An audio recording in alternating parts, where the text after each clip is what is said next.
Portions of this show are recorded.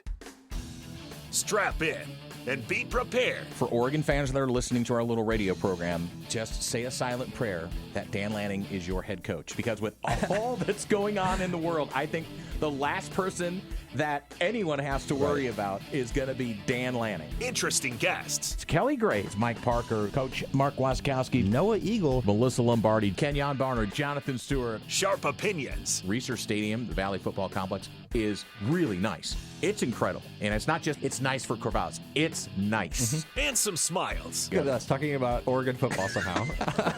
365 days a year, baby. It's Danny Havel. Listen, I was out on Sam Darnold. By the way, another fun fact, he is going to be the first quarterback from USC to ever start a Super Bowl. That is shocking. Justin Grossweiler. It just feels like they have some dynamicism on defense especially. That's a great word, dude. I think he just made it up, but I think that's a great word. I don't think I made it up, but we can check on that for next show. Dynamicism? Danny and Justin starts now on Fox Sports Eugene and Fox Sports Newport.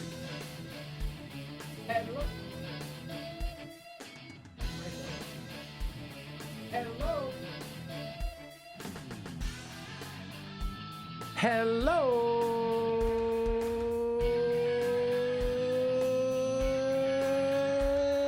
neighbors, and welcome. Hi, atop the Delta Triad, the Crystal Palace, live from the Bigfoot Beverages Studios, Fox Sports Eugene, Fox Sports Newport. This is the little Danny and Justin radio program. You can find us on Twitter and Blue Sky.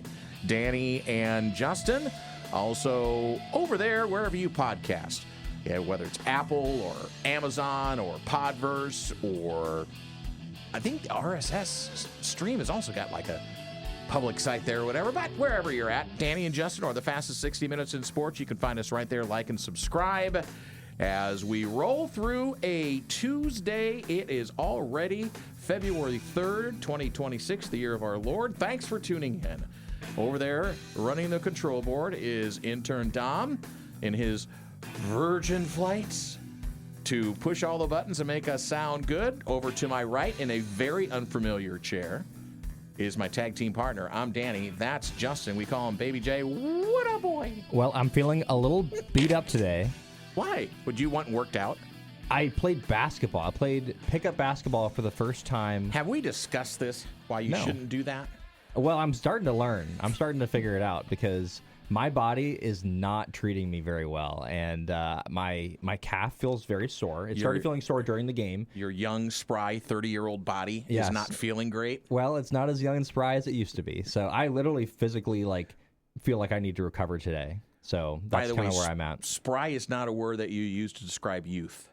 Spry is what you do when you see somebody who's 82 years old and they're running all over the place and go, that person's spry, because you don't use it a lot. Quicker than fast. Good show for you today, we hope. As always, in the fastest 60 minutes, we're going to have a friend of mine, and will fast become a good friend of the program, Cole Linehan, former Oregon Duck defensive lineman, who is now the head coach of the, well, has been since 2017, somewhere around there, at Banks High School. The Banks Braves brought them a state championship in 2018. He's also athletic director up there. Is a part of the program podcast with our good friend Dusty Hara. So we'll have him on the program because tomorrow it snuck up on you because of NIL and because of the portal. It is actually National Signing Day tomorrow. So kids. It's because actually National Signing Day doesn't really mean anything. Doesn't mean much anymore. So we'll have Cole on the program. Lots to talk about with the NBA trade deadline just 2 days away. A nice award for one of the Oregon women's basketball players. We'll talk about that. A cool story that I picked up. And yesterday we didn't even talk about that it was Groundhog Day yesterday. One of my favorite movies of all time. Me as well. It is a all-time great movie. It may be the best family film out there. I'd have to think about it, but it's up there for me. All right. So one of the things that I like dropping my Super Bowl fun facts, which I will drop a couple more, and we'll have dad joke in the last segment as well as always. I was at lunch today with a couple of dear friends, Mike Gallagher, who came in and sat in the studio a few weeks ago. I do a lot of OSA broadcasts with him, the 5A tournament, and I've done the 2A tournament in the past in football. And voice of the Ducks, Jerry Allen, who was my mentor, who is the guy who got me into this business, thank goodness, all those years ago, many, many years ago for both of us, when he was at 610 KYJC. And we were talking about Groundhog Day. The movie, or just the holiday? The holiday, okay. Groundhog Day, and, about how we see, our shadows as well, possibly. No, we weren't talking about that. But here's something that was interesting that I found, is a bold prediction regarding the winner of Super Bowl 60 dropped yesterday. You know what it is? And it has to do with, it has to do with Punxsutawney Phil, America's beloved groundhog, awaking from his winter nap to see his own shadow, ensuring 6 more weeks of the season, which winter's going to last however long it lasts. I don't know why they always do that. My friend Mike said that to us today at lunch, and it was just like it kind of rung a bell with me. But it alludes to a New England Patriots win over the Seattle Seahawks Sunday. It had to be the only reason why this was interesting, right? Yeah, because I think everyone is picking the Seahawks as far as I can see. I think they're a 4.5 point now favorite. Now they're 4.5, which is pretty big in a Super Bowl. 5 of the 6 years that Phil has seen his shadow, the Patriots have won the Super Bowl. Oh, no. Including their Super Bowl win over the Seahawks in 2014.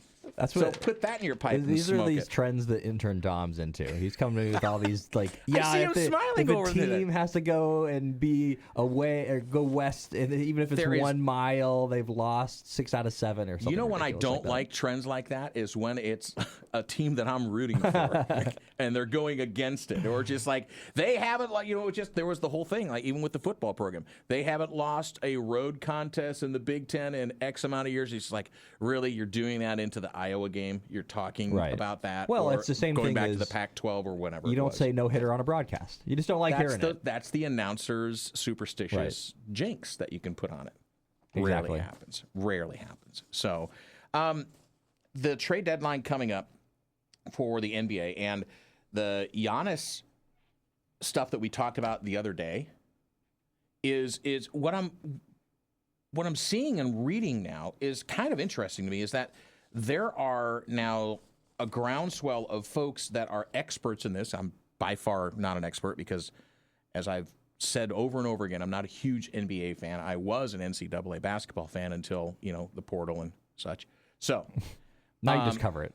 Now I just cover it. Yeah, but I still enjoy parts of it. But that Giannis might not get traded. This whole thing might just eke out and go to the summer until after the season's over with in the summertime. Are you hearing that now too? I have been hearing much that, more in tune to that than I am. Yeah, I mean that's sort of what I've been hearing as well. I mean it just seems like from what I've been hearing in terms of the Blazers at least is that they as in the Bucks want the Celtic or the Blazers picks to be involved because then they can control if they can tank and whatnot. Does that mean that the Blazers would be the team that Giannis would go to?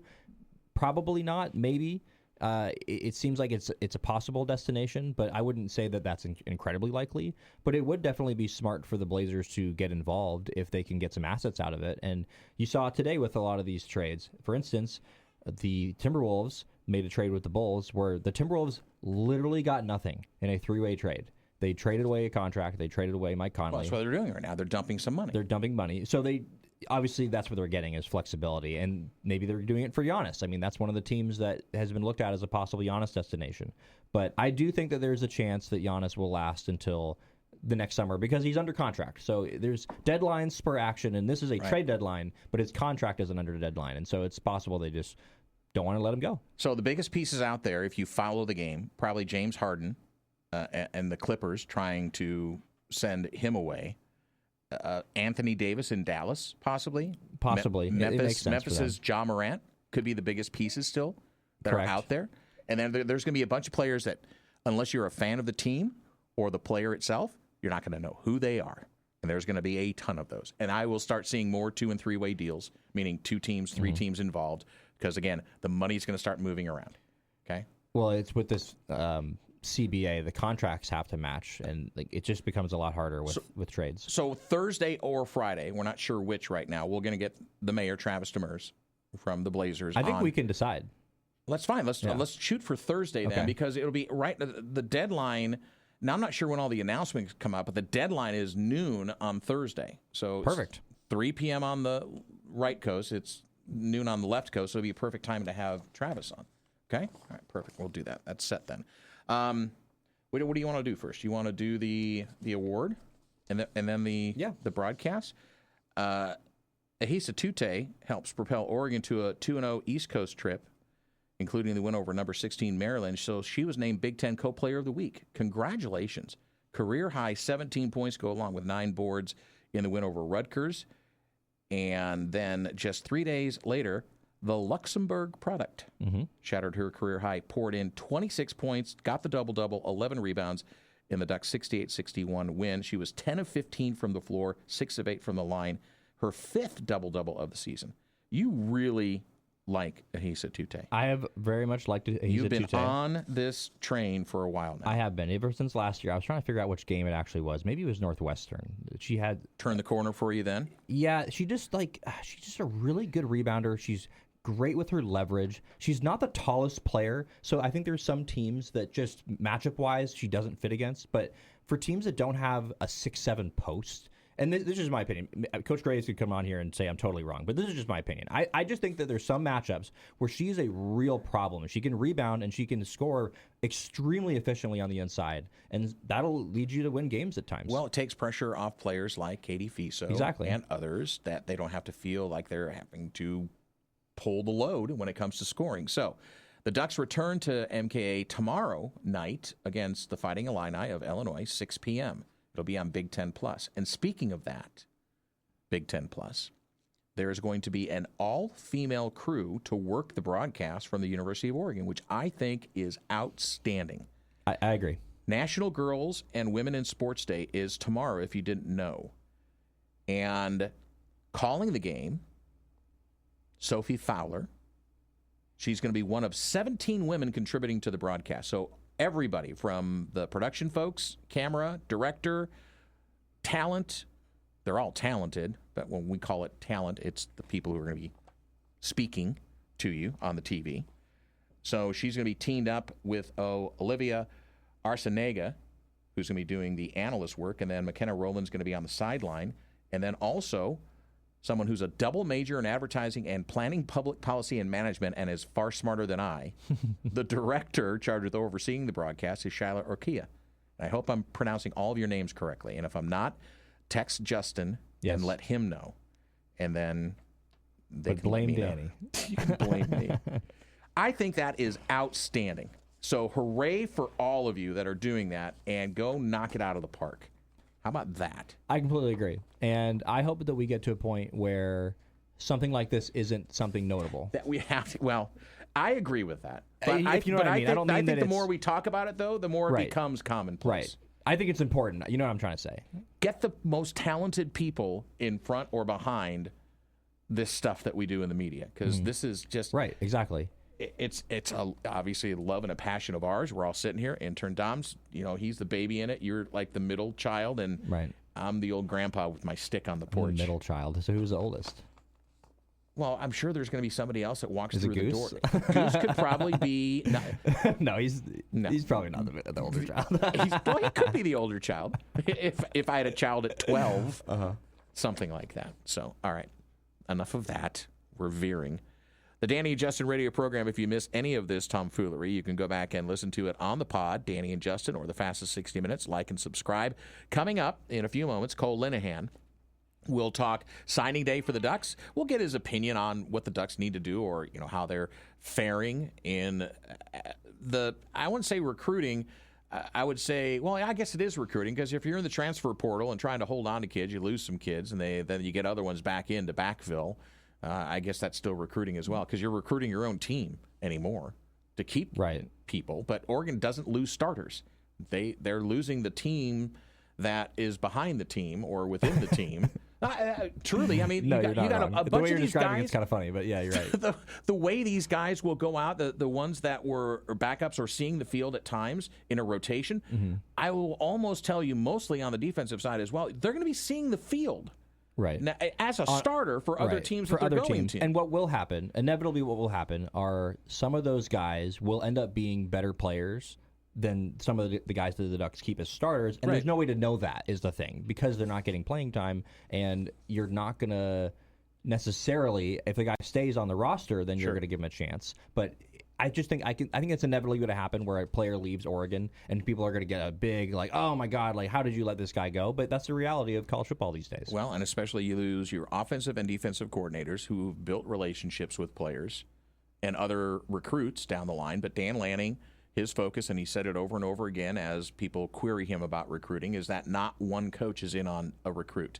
You have multiple people that are involved in the recruiting process. So if somebody is promoted or decides they want to go a different direction as a staff member, that you've got multiple people involved. So it's not like, well, that guy goes, so I know I'm not going there now because I just had the relationship with that person. Mm-hmm. So, and by the way, speaking of that, I got a unique opportunity. I touched on it the other day a little bit, but I was thinking about more and more. Lydia Gibbs, who's the director of on-campus recruiting, basically. She's the one that walks everybody around all the buildings and mama bears and stuff like that. It's very interesting to see the intricacies of what goes on behind the scenes when a player is being recruited. It is not just merely the talent or what they're going to do in the classroom. And what I keep seeing over and over again, and the word I'm going to use is the word character. And Oregon, from what I see and what I hear and what I feel, is that they're recruiting kids with good character and giving them the right opportunities to fit. So when I see someone like Ms. Gibbs walking them around campus and I say, what's the thing that they really want to see the most? And it's like they want to see the Jacqua Center because it's where they're going to be sitting there studying and honing their classroom skills to get them ready. It's not the weight room. It's not the other stuff like that. It's the Jacqua Center. So go ahead. And Oregon does a really good job selling them on what they can do. And I don't have the perspective of an athlete, but I do have the perspective of having one of these. I'm sure the tour is a little bit different for an athlete than just a transfer student, but when I transferred to University of Oregon, they gave a tour, and they didn't give us a tour of the Jacqua Center, but they basically did like the whole campus thing. And man, it was like a super rainy day in Eugene, and you still fell in love with it. Yeah, it was awesome. I was like, oh my gosh, like the facilities and just everything that was available in terms of like, nutrition and like just like the ability to live your life. I could see it, and that's why I'm sure for the athletes, it's that times 10. All right, so we're going to take our first break because we want to bring Cole on. I got a couple of things. There's also there's off-season baseball that affects the left coast, including the team that's up there in the bay, by the bay at the San Juan Islands. I'm talking about Seattle. Goodness gracious. They acquire an infielder, an all-star infielder from the Cardinals. We'll talk about that in the last segment. But next on the old radio program, Cole Linehan, former Oregon Duck, current Banks Brave head coach and athletic director, is going to talk to us about signing day. What was his experience getting recruited to become an Oregon Duck? When we come back, we'll talk to Coach Linehan when we return to the Danny and Justin radio program, Fox Sports Eugene, Fox Sports Newport. We'll finish off the program with a little baseball and the Pro Football Hall of Fame. Again. And it's another New England Patriot who gets... yes, it was. I'm not laughing about that. I'm just saying how if this is intertwined... If it's intertwined, it's like this is another reason why we need to get some of these guys that are voting for these Hall of Fames to be re-examined and or be transparent, which I think is the best. Tell us who you're voting for. What's the harm in that? Well, there's accountability in that for sure. Okay, but this is the one Hall of Fame you're getting lobbied. They actually come up and make presentations to the entire panel and say this is why this person should be in. I didn't know that. So there you go. You learn a little fun fact. And we're also going to have a fun fact about the Super Bowl, another one. But let's head on over to the Oregon Man Clinic's hotline first right now and welcome in a guy I got to know over the last few years as I'm calling games in the OSAA, a former Duck. Really impressive product on the field with his Banks Braves as he coaches them, is now, I believe, the athletic director up at Banks. Correct me if I'm wrong. Cole Linehan joining us on the Oregon Man Clinic's hotline. Cole, how are you, buddy? I'm doing great. Happy to be on. Happy to talk Ducks all day. That's right. So Windsor, the middle name Windsor. What's the background on that first? We got to get a little personal information. Okay, first yeah. So that's just a family name. So I think it was my great grandfather. They came over here. They've been in Banks actually since 1963. Wow. Came over on the Oregon Trail and you kind of got a plot of land. And this was before Banks was even a town. But they were one of the original people in this area that was just kind of get things started. They helped get the post office started. And then from there, our family's just kind of been around. And so one of them along the process, or many of them, I guess, was named Windsor, and I have a couple uncles with the middle name Windsor. And so it's all part of the family. All right. So, by the way, had lunch today with Voice of the Ducks, Jerry Allen, who wanted to make sure I said hi to you. Oh, absolutely. I love Jerry. He came on the podcast this year, and he's, obviously an Oregon legend, right? Yeah. And no one knows more about Ducks than he does. So he's a good guy, I'm sure, to have lunch with. Yeah, you're one of his favorites as well. So, he wanted to make sure I said hi. So one more thing on the family, and then we're going to get into the nitty-gritty about NIL portal, National Signing Day, which is tomorrow. Just snuck up on Which us. shocks Danny. Yeah, I'm still shocked. I'm still shocked by it. You had two brothers. So, or have two brothers. So who won the backyard battles? Because, I know you guys were all playing games and stuff like that. So who was the one that normally came out on top? Well, it's the oldest one always usually for a while ends up on top, right?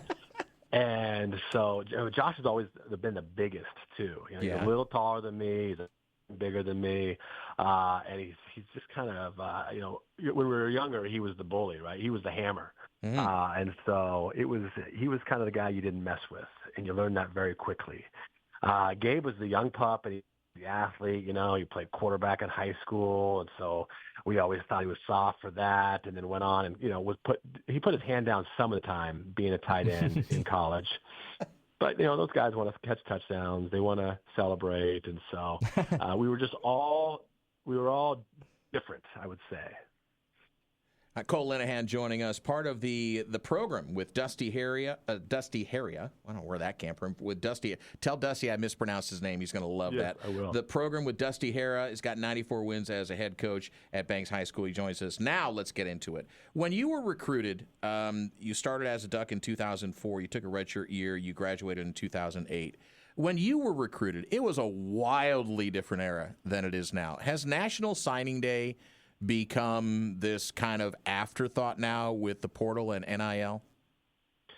I think so. Everybody obviously had this signing day circled on their calendar. It was the one time you had to break out the fax machine or find a fax machine just so they could get you that deal. And then I think, you hear stories of coaches literally hanging around fax machines as they come in and celebrate. Wasn't a thing they put on Twitter or X or TikTok, or go on national TV and do these signing things. They literally waited around for an old school fax, and then they celebrated. And so, and it was a thing. Like you'd have celebrations at school, and it would be a fun deal, and you'd have a deadline.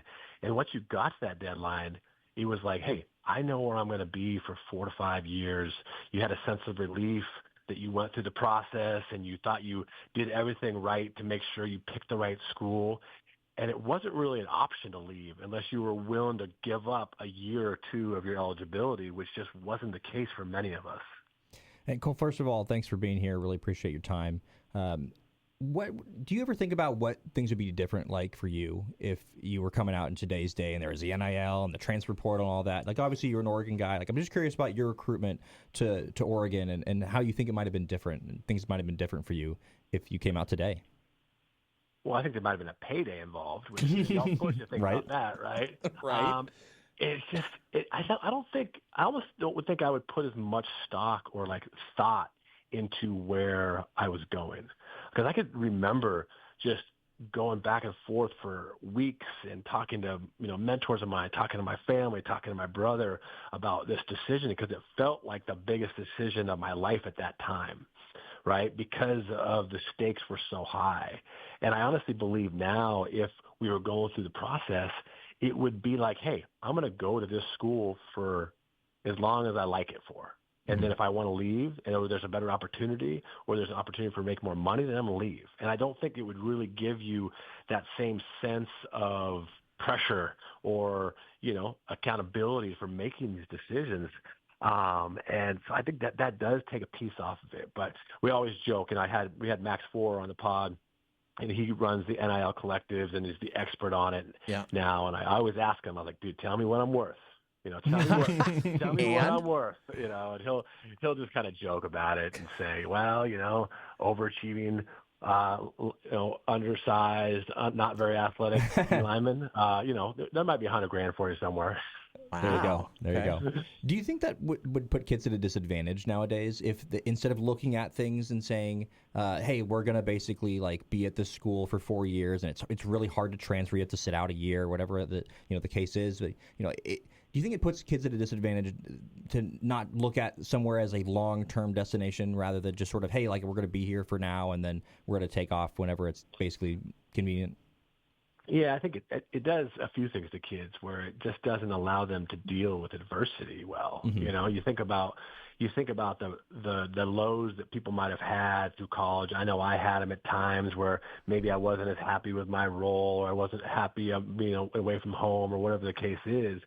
But you just figure it out, right? You find ways to cope. You find you find ways to get through it, and then the light at the end of the tunnel is better. You're better off for it, right? I will say I did like the idea of a one-time transfer, because you sometimes you do make the wrong choice. Absolutely. And maybe the coaches leave, or maybe your coach left, and you're not comfortable there, or there's something that had happened.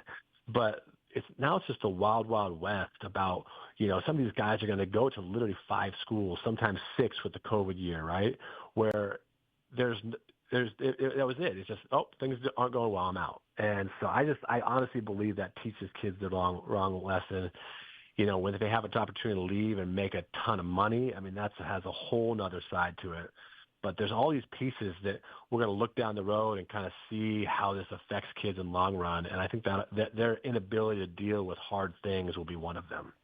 A multiple-year winner of the Pac-10 Conference Academic All-League honors. It's Cole Linehan joining us. Yes, and I said Pac-10. That's right. Back in 2005, 6, 7, and 8, it was still the Pac-10.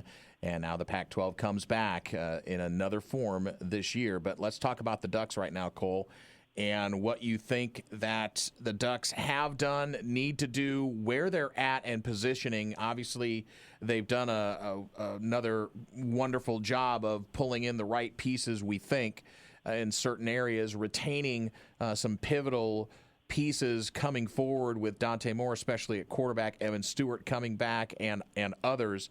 But there's always that next step, and there's always that next thing you look for. So speak first to holistically how you think Dan Lanning and his staff has done, if you want to give them a grade or whatever, up to this point coming into signing day. I mean, I would say absolute A when you consider just, like you said, they retain their entire roster. Like, we're going to hear about backups leaving. Now, that's just the name of the game these days. But we didn't have a starter leave. In fact, we had not only no starters lead, we had a quarterback that was projected to be potentially the number 1 pick overall, if not the number 2, decide to stay because he wanted to be a part of one more year. Now, whether that be for reasons for himself, because he thinks he needs to develop, or he wants to be part of where Coach Lanning and staff are going, either or, we got QB1 back. And that goes, you show me a good team, I'll show you a good quarterback. And so that right there, I know all Oregon fans around the nation were celebrating when they heard that news. But then you have all those receivers come back in a full receiver room. And the biggest thing for me, obviously I'm biased, but when all 4 of our D linemen that are going to potentially be first day picks, if not top 3 rounds, all 4 of them decide to come back together, that just shows us where we're going. And Coach Lanning has proven himself to be an outstanding recruiter, and he'll round out that roster. But I'm thrilled of where we're at. I love this coaching staff. I love what they're doing. I feel like they're the right people for this job, and it shows in the kind of hard work they put in. How important to you as a player is it for a head coach to promote from within, from a position coach? And both these guys were co-coordinators on the respective sides of the football, and Chris Hampton and Drew Maringer.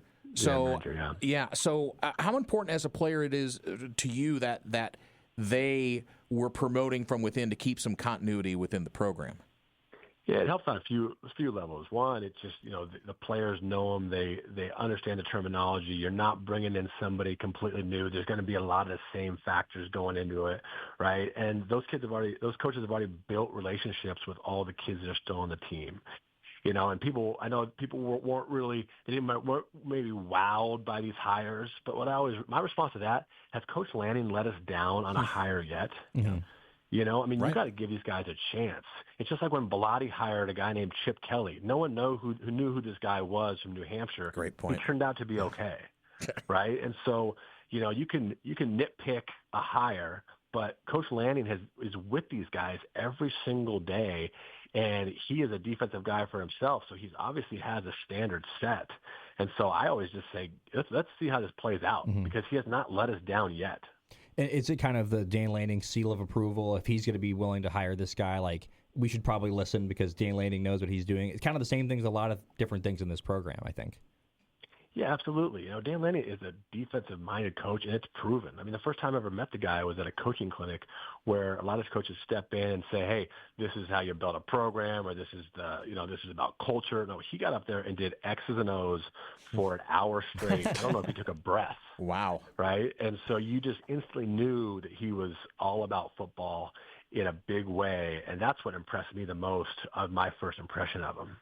The pride of Banks, Oregon. It's Cole Linehan joining us on the Oregon Man Clinics hotline, the Danny and Justin radio program, Fox Sports Eugene, Fox Sports Newport, for a Tuesday. So, Cole, we just talked all around it. We talked through it. What are the pieces now you think this football team needs to break through? They got one step closer to a national championship game and to win a national championship. What do you want to see, and where does it have to come from for Oregon this next season? Yeah, I mean, we just have to, we're looking at the defense, right? We were so young in the secondary, and all those guys are coming back, and so you feel really comfortable about that. Obviously our D-line, all the starters are back. We got to fill out the depth there. I mean, everybody else, we're looking at the linebackers. You lose Bryce Betcher, the guy who led us in tackles, I think, every single game. If maybe might have been out tackled one time, right? And he was the leader of the defense. So who's going to be our guy in the middle that's kind of sets the tone and somebody we can really look to make those cross-field tackles and just be a dude for us. And then offensively, for me, it's just all about the offensive line, right? We struggled at times with our offensive line throughout the year, whether it be picking up pressures or picking up simulated pressures. And near the end, Dante Moore got hit a little bit, and obviously any quarterback that's getting hit or having guys in their face is not going to be as effective. And so how do they round that offensive line out, which they're bringing in the recruits to do so. We have a great offensive line coach, and so I'm confident in that. But those are the kind of the two areas I would say, as an outsider looking in, things that we need to make sure that are shored up and ready to rock and roll. I want to circle back to the NIL conversation just a little bit, and I'm just curious. Things have changed so much, and around in Eugene, obviously, there's conversations with what's going on in the high school ranks and with players transferring and all this stuff. The NIL, the conversation seems like it's trickled into the high school ranks a little bit. It's leaking down. Yeah, absolutely. Is there anything like that in your world that you see as the head coach of Banks football? I have not seen anything at our level as far as kids getting offered to paid. I mean, it's the way that Oregon high school football works, and I shouldn't say works, but just is you just don't have the sheer numbers of prospects like you do, in Florida or Texas or California, where you might have 35, D1 prospects in two schools that are 5 miles away from each other. Right. And so it's a little bit different, I guess, as far as the dynamics of it all. And I just haven't heard much around Oregon and where it's going. But you do hear bad stories of kids, getting money from people that they only have to pay back as if they make money later on, and then it's circling back. And so I just hate the idea that there are sharks out there that are going after these 17-year-old kids that haven't even signed with a college yet, and are trying to offer them money to sign with them later on. The stuff that we dealt with in college, right, with guys like that before the NFL offered us money and those kind of things, only if you do these things. Well, we were at least 22 years old, 21 years old. Now that's happening to 16, 17-year-old kids. maybe they're taking they're going after families that maybe don't have the means or don't realize all they're seeing is this number, and it's just something has to be regulated, because when you go after young kids that clearly don't know much about anything, when it comes to Sure. finances or big time choices like that, that's a concern of mine as a high school coach and just where it's all going. Well, Cole Linehan joining us from Banks High School, the head coach and athletic director of the football program there, and never has had a losing season, by the way, Baby J, as Banks High School head football coach and a perennial participant in the postseason. Coach, you're going to a little business here on your football team itself. So 4A last year, actually last few years, the new classification came out it's all based, if people don't know, it's based on attendance, enrollment, and such, and there's cutoff lines. And it looks like for 2026 season, you're dropping to the 3A level. So your thoughts on that and what you thought of it? Well, it's flipped, right? So the last 4 years we've been a 3A school. Right. Now we're jumping up to 4A, and that's 4A is where we started. When I first took over, we were a 4A school. We actually won a state title in 2018 at the 4A level, and then with COVID and enrollment, they do this every 4 years, right? They set the number. They set the number last time, and we were a 3A school, and we weren't the biggest 3A school. And so now it's time to go back up. And so the OSAA has decided that the number to go back up is our exact number. And so it's time for us to go up. And I'm looking forward to it. We had a lot of success in 3A in all sports. So if I put my athletic director hat on, it was good for everybody. And I think that we'll still compete. But, I'm just looking forward to a new challenge, get back into our original league, our traditional rivals that we've always had, and we just got to roll with it. So, it's good stuff all around. All right, Coach, last question for you. Are you, as a former player, are you now welcomed back to the program? Because there was a period of time where it seemed like there was a distance between the alumni and the football program. And then off of that, I just want to ask you another question off it. It's the curse of somebody asking two questions in one area, but I'm going to do it anyway.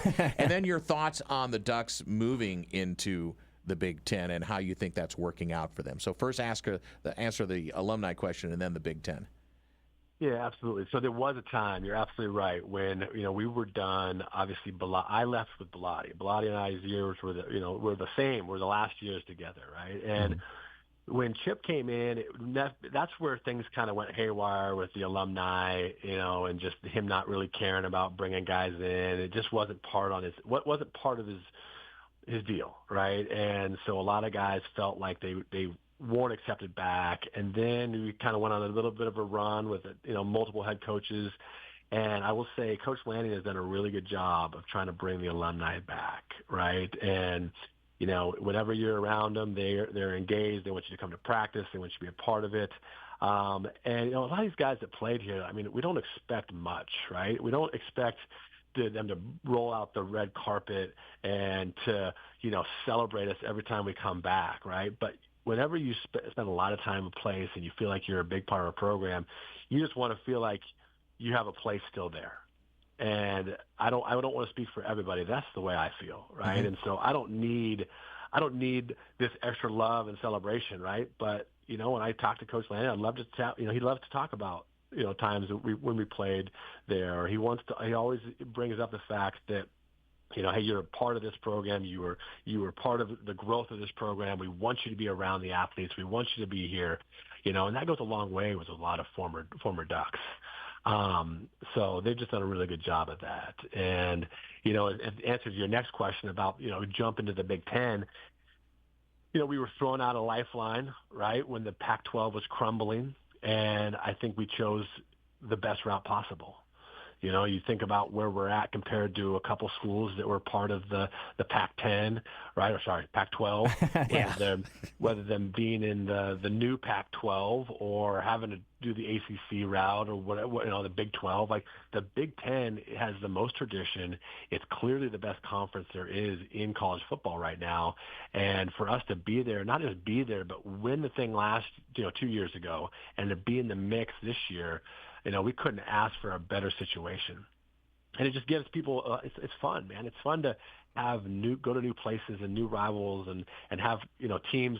I mean, people want to travel to Penn State and Ohio State to see these games. I mean, it just adds a whole nother element to something new that's a lot of fun, and obviously winning is fun as well. Absolutely. Cole, thank you so much for the time. Look forward to seeing you in the postseason. You going to have a postseason team this year? This next year, well, that's always the goal. We got to put the work in off season to make sure that happens. All right. Well, hopefully we'll see you on one of those semifinal or final games. Would love it. Love it. All right. Yes. Thanks, Cole. We'll have you back. Appreciate you, man. Awesome. All right. Yeah, thanks for having me, guys. Yeah, you bet. The great Cole Linehan, a former Duck, and you're always a Duck, from 2004 to 2008. And currently the head football coach. He's going to eclipse 100 wins in high school football this season for the Banks Braves. When Justin and I come back, another snub by the Pro Football Hall of Fame. We'll talk about that next on the Danny and Justin radio program. If you missed any of our interview with Cole Linehan, the head coach and the athletic director at Banks High School and a former Duck, and he also co-hosts a podcast. It's a good listen. The Program with Dusty Hara, who's the sideline reporter for Oregon football on the Oregon Sports Network. It's up there every week. You can also find us. If you find the Program, you can find Danny and Justin. Okay, so I mean that's an easy way of doing it, Tag right? team. Or vice versa. You could just like and subscribe to both if you haven't already. So thanks again to Cole for coming. He'll be back as well, plenty of times. He'll be back. Really? Sorry. No, wait a second. I'm used to being over, and I could have you're the drop. You're way closer to me than almost. It's almost uncomfortable.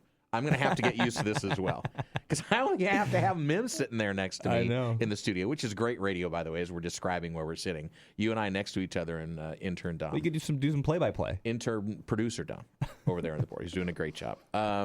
So more fun facts of the Super Bowl before we get into the snub, and as we finish off the program here on a Tuesday. What has never happened in a Super Bowl? In Super Bowl history. A tie. Okay, what else has never happened? So you knew it was a good answer because you had to say what else. Was pretty good. You smart Alec. What has never happened? There's so much context for this. So I don't know. I almost lots of things have never happened. I almost want Dom to go ahead and guess. Dom, crack your mic open. You get your debut on the program. You know which microphone to hit? So this is learning. Yeah, you're number one, right? Try it. Are you turned up? Testing. You turn up a little bit higher. Right here. Okay, what's never happened in a Super Bowl? Oh, I thought you had the answer. No, I didn't have the answer. I was sitting here and I was trying to think. I was like, I don't know. Well, I'm sorry. I don't want to put you on the spot then. There has never been a punt return touchdown. Oh, wow. In Super Bowl history. That's surprising. All right, so what is the longest kick return touchdown? You get bonus points for the player, how many yards it was, and in what Super Bowl it was. Now, Don, okay. Now I think Don I had do know some this of the, one. Okay, so you guys can tag team it if you want. You want to huddle together? And no, you could. Okay, take is it one of them. not Desmond Howard? No, wrong. Okay. Well, then I don't know. I believe it's Jacoby Jones. Got it right. For the Ravens. Oh, Yeah. I know how much. I believe it was 110 yards or Nope. 109. Nope. You can only this is go, like Bob you can only Barker go now. 108. Lower. It's 108. Yeah. You only can go it's the 108. Yeah, you can only go 108. Okay. It was. I think he had his foot like right next to the line, basically. Very good. You got the Super Bowl team right, the person right, and you were just off on the yardage. Yeah. Like I'm going Okay, well, to be you fair, for that. Desmond Howard did have the record at the time. Now you're going to reinvent? No, it's the all-time Yeah, one. no, I know. Okay. Yeah, he was more recently correct. More Super Bowl fun facts as we head to the weekend. And by the way, both Fox Sports Eugene, Fox Sports Newport, if you're in our listening audience in our ears, you can listen to the Super Bowl right here on these radio stations. So, I know a lot of people are going to be hanging out. You're going to be with your mom in Portland. Mm-hmm. Dom, where are you watching the Super Bowl at? Are you going to have like 8,000 guys crammed in a dorm room somewhere watching the Super Bowl or what? We have a little side yard at my house, so I believe we're just going to put a TV out there so we can have more people. It's going to be 14 degrees outside. Is it? I don't know. Possibly. It's been pretty sunny lately, so I'm banking The weather on this report weather. is out for this week. Well, look Just up the saying. weather report before you start dragging things around, Dom. I don't want you coming in here like frostbitten or anything like that on Monday. So I will be at home, probably just chilling, making pizzas or something like that. You don't have a bunch of food you're making? I don't know if I'm going to have I'm kind of recovering still a little bit. I don't think I'm going to have a ton of people over this year. Mm-hmm. I might have just It was fun last year, though. I had a blast. We did the bingo. We did all that stuff. I like throwing a party for the friends. But You like throwing parties in general.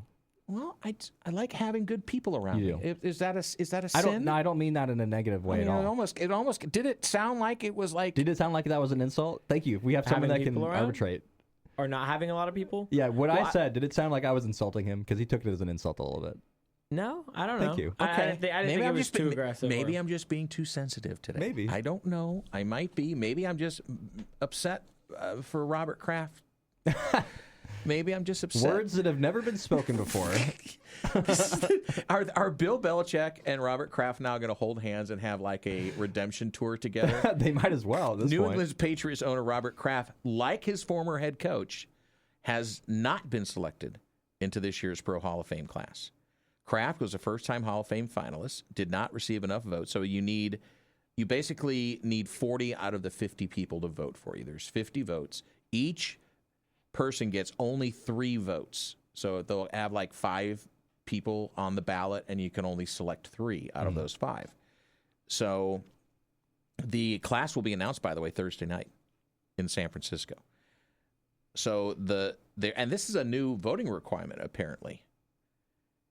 So because Kraft and Belichick were actually competing for votes.